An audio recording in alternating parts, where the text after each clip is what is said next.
Kita lanjut bahas BTTH Season 5 Part 14. Oke lah, gak usah banyak meng. Kita langsung masuk aja ke pembahasan.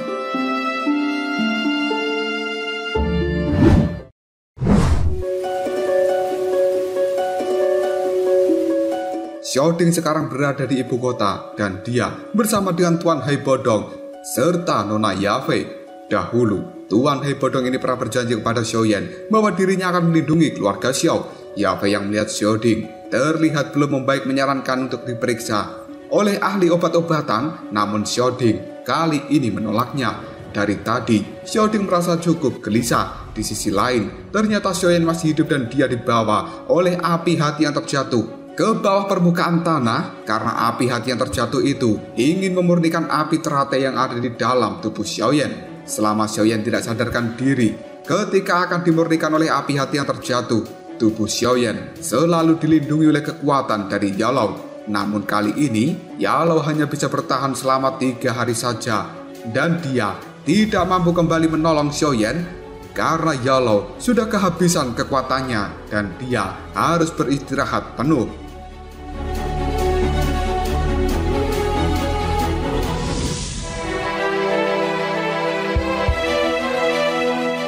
Xiaoyan pun berusaha mencari cara supaya bisa keluar dari tempat ini karena masih banyak yang harus dilakukan oleh Xiaoyan. Salah satunya adalah mencari ayahnya. Melihat Xiaoyan yang cukup berambisi, Yalou pun akan membantu Xiaoyan sekuat tenaga dengan sisa-sisa kekuatan yang dimilikinya saat ini. Xiaoyan kemudian mengeluarkan cangkang dari api teratai hijau miliknya. Di sisi lain, di akademi bagian dalam kali ini, kelompok dari Gerbang Pan, mereka masih bersedih dengan apa yang terjadi pada Xiaoyan. Untuk sementara waktu, ketua kelompok dari Gerbang Pan ini masih dikosongkan. Saat geng putih ingin mengganggu kelompok dari Gerbang Pan, Xian pun muncul lalu mencegahnya. Karena Xian saat ini yang akan menggantikan Xiaoyan sementara untuk melindungi Gerbang Pan. Dan para tetua kali ini masih berusaha untuk mencari Xiaoyan, namun mereka tidak berhasil menemukannya. Tetua Agung kemudian menyuruh salah satu tetua untuk mengirimkan seseorang yang mampu melindungi kakak Xiaoyan.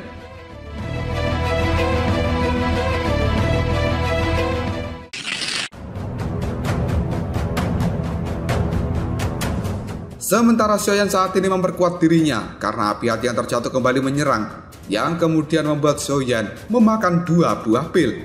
Di sisi lain, kelompok dari Gerbang Pan sedang melakukan pelatihan dengan pengajaran yang diberikan oleh Hu Jia serta Wu Hao. Kemudian di tempat Xiaoyan, beberapa saat kemudian piton penelan surga pun muncul. Dan kali ini, piton itu pun segera berubah menjadi Ratu Medusa.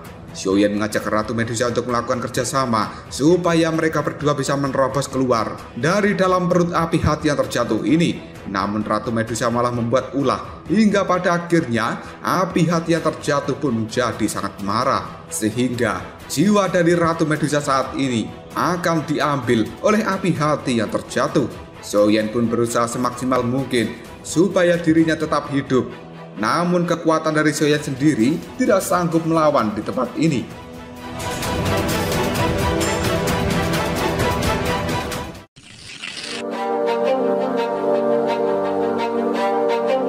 Tidak disangka, ternyata Xiaoyan masih hidup dan barang-barang yang ada di dalam cincinnya kini telah bertebaran ketika api hati yang terjatuh mendekati jantung dari Xiaoyan. Dia saat ini tidak merasakan sakit seperti sebelumnya. Hal tersebut adalah kesempatan yang bagus bagi seorang Xiaoyan untuk memberikan perlawanan pada api hati yang terjatuh. Tubuh Xiaoyan pun saat ini telah mendapat kekuatan baru yang tidak terduga. Dan hal itu dapat dia gunakan untuk melawan api hati yang terjatuh. Tiba-tiba saja, tubuh asli dari api hati yang terjatuh yang berukuran cukup kecil kini telah menampakkan dirinya. Dan hal itu membuat Xiaoyan segera mengejarnya. Setelah mendapatkannya, Xiaoyan pun segera menggabungkan 2 api tersebut. Di tempat lain, Yafei bersama dengan Tuan Hai Bodong saat ini sedang mengkhawatirkan keadaan dari Xiaoyan. Dan Yafei mengetahui jika sekte Yunlan sebenarnya mengincar sesuatu yang dimiliki oleh keluarga Xiao ini.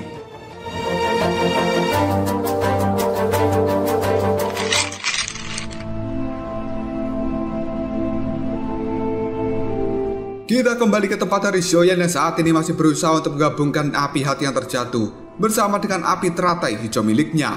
Kedua api tersebut saling bertolak belakang. Namun setelah beberapa saat berusaha, pada akhirnya Xiaoyan berhasil menggabungkan dua api surgawi tersebut. Dan penggabungan ini memiliki efek yang cukup besar. Karena efek itu adalah api jahat yang akan menginvasi tubuh seseorang ketika menggabungkan dua api surgawi di dalam satu tubuh. Tidak lama kemudian, Ratu Medusa pun kembali mendapatkan jiwanya dan kali ini akan membuat perhitungan dengan Xiaoyan. Namun api jahat di dalam tubuh Xiaoyan malah menyebar yang kemudian memasuki rahim dari Ratu Medusa. Xiaoyan pun mewanti-wanti supaya sang ratu ular cantik dan montok itu tidak terbuai dan dikendalikan oleh api jahat yang saat ini memasuki tubuhnya. Namun hal itu sia-sia karena Xiaoyan dan juga Ratu Medusa mereka berdua sudah terpengaruh. Pada akhirnya mereka berdua pun terbuai asmara dalam cinta anjay. Yang kemudian kiu kiu, mbuk jeru. Di dalam sebuah hutan, Xiaoli bersama dengan pasukannya saat ini telah pergi untuk memberikan serangan pada Han Feng.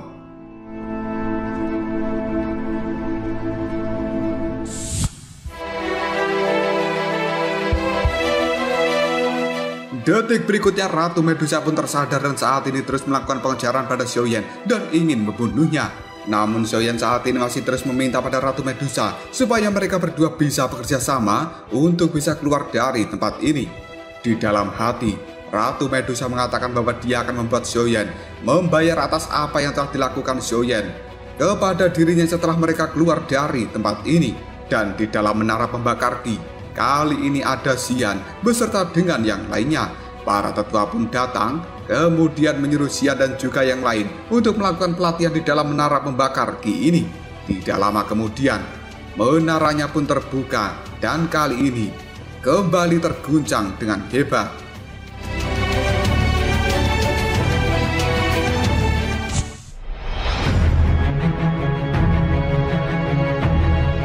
Menara pembakar Qi saat ini mengeluarkan bola-bola api yang cukup mengerikan dan kemudian menyemburkan api yang tidak terhitung jumlahnya.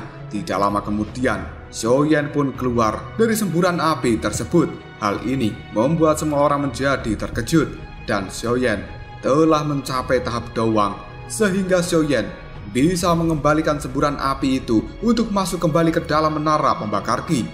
Bukannya istirahat, Xiaoyan malah ditantang untuk melakukan pertandingan dengan Lin Xiaoya dan Xiaoyan pun mengiyakan hal itu. Pertandingan pun dimulai. Lin Xiaoya mulai mengeluarkan pedangnya sementara Xiaoyan bisa berpindah-pindah dengan sangat cepat dan dia juga telah menggabungkan kekuatan baru dari dua api surgawi yang ada di dalam tubuhnya. Hal tersebut membuat Lin Xiaoya hanya bisa terdiam hingga pada akhirnya Xiaoyan yang memenangkan pertarungan ini.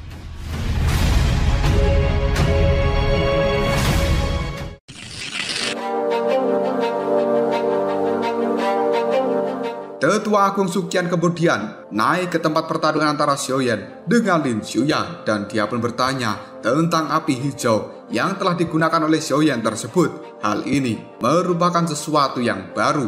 Xiaoyan belum sempat menjawab hal itu, namun tiba-tiba saja datanglah sebuah serangan dari arah langit yang ternyata serangan tersebut berasal dari Ratu Medusa. Sesuai dengan keinginan sebelumnya, jika Ratu Medusa berhasil keluar dari dalam tempat api hati yang terjatuh, dia akan membunuh Xiaoyan. Saat Ratu Medusa ingin memberikan serangan pada Xiaoyan, hal ini segera ditepis oleh Tetua Agung Suqian.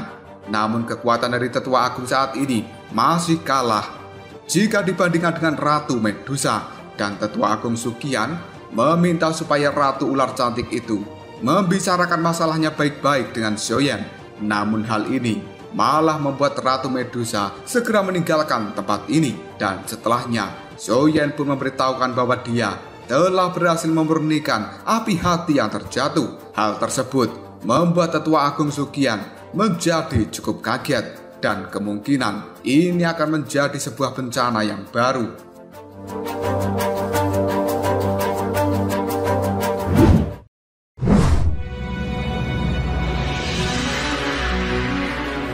Xiaoyan kemudian diajak masuk ke dalam menara pembakar Qi dan dia diminta oleh Tetua Agung Suqian untuk datang setiap 1 atau 2 tahun sekali demi memberikan sebagian kekuatan dari api hati yang terjatuh yang telah diambil oleh Xiaoyan, dan hal ini membuat Xiaoyan menyetujuinya. Tapi dia memiliki satu permintaan yang membuat Xiaoyan meminta supaya Tetua Agung Suqian mencarikan dirinya tanaman obat yang ada di dalam daftar yang telah dia tulis, karena obat tersebut akan digunakan untuk membangkitkan gurunya. Tetua Agung Suqian pun mengiyakan permintaan dari Xiaoyan. Dan saat ini, Xiaoyan merupakan orang yang sangat beruntung karena berhasil menaklukkan api hati yang terjatuh. Detik berikutnya, Xiaoyan juga memiliki keinginan untuk mencari Han Feng dan membuat perhitungan padanya. Tetua Agung Suqian menyarankan supaya Xiaoyan berhati-hati karena Han Feng telah bergabung dengan banyak kekuatan serta membentuk Liga Hitam di wilayah hitam saat ini.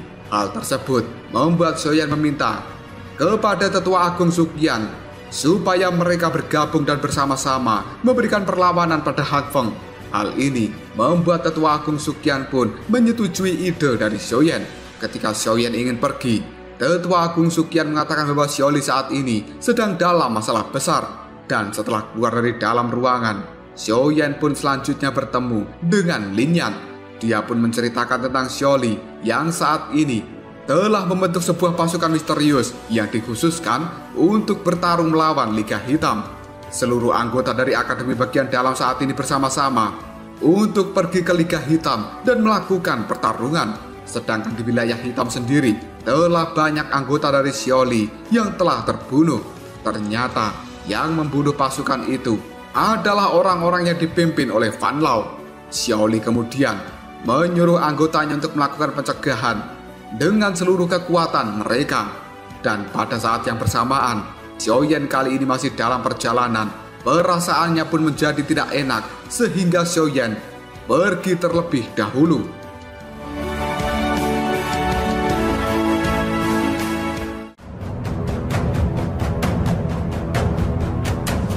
Lalu apakah yang akan terjadi selanjutnya? Mungkinkah Xiaoyan mampu menghadapi masalah yang dihadapi oleh Xiaoli saat ini? Jika kalian penasaran, tunggu aja jawabannya di next video. Koprol Sob.